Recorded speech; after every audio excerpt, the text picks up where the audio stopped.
Today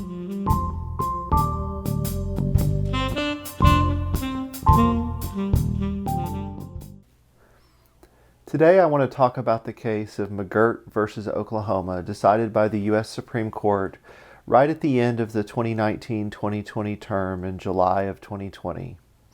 Now, before I begin my discussion, I do want to say that this case has a lot of complexity and it has even greater implications.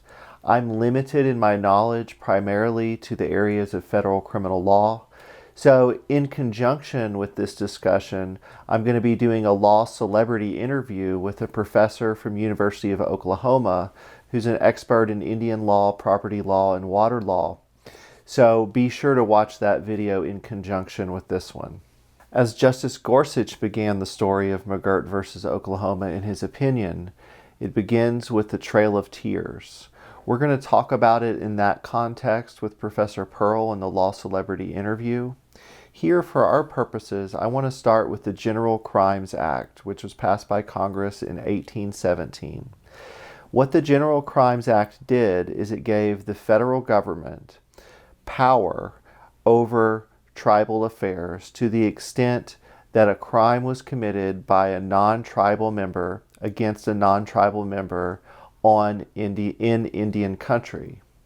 What it did not contemplate, however, are crimes committed by a member of a tribe against another member of a tribe in Indian country. And this came to a head in a famous case before the United States Supreme Court in 1883 called Ex parte Crow Dog. Crow Dog was a sub-chief who had murdered, allegedly, a principal chief named Spotted Tail. And he was convicted in a territorial court, a non-tribal court.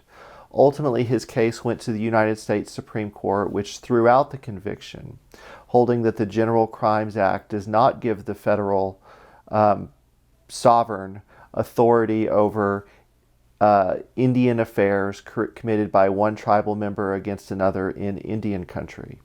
Congress reacted to this decision 2 years later in enacting the Major Crimes Act in 1885, which did give federal authorities some jurisdiction over certain crimes, even when committed by a tribal member against another tribal member in Indian country. So it's that Major Crimes Act that kind of serves as the backdrop for the discussion that we see in McGirt versus Oklahoma. The way Justice Gorsuch talked about the case, it really exists on two levels. First is the case of Jimcy McGirt with respect to the state of Oklahoma. And second is the relationship between tribal authority and the state of Oklahoma itself. So Jimcy McGirt was a sexual offender. He had committed several crimes against underage women in a sexual nature. He was convicted 3 times in Oklahoma State Court. Interestingly, each time he was convicted in Oklahoma State Court, at the end of that, or throughout the process, he spoke up and said, "I'm a member of a tribe. This alleged crime occurred in the Creek Reservation. Therefore, state authorities do not have jurisdiction over me.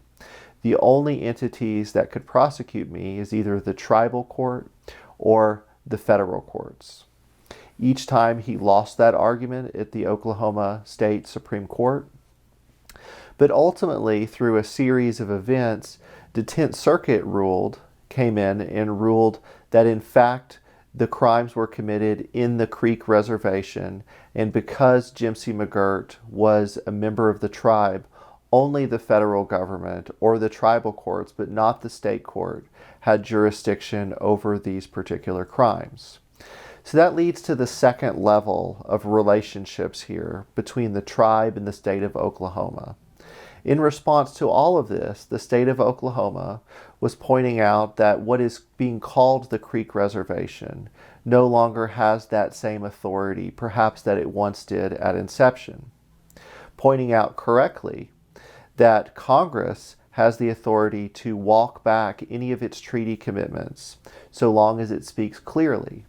And the state of Oklahoma believed that Congress had spoken clearly by breaking up the Creek Reservation and leaving Mr. McGirt's crimes not in Indian country or on tribal land.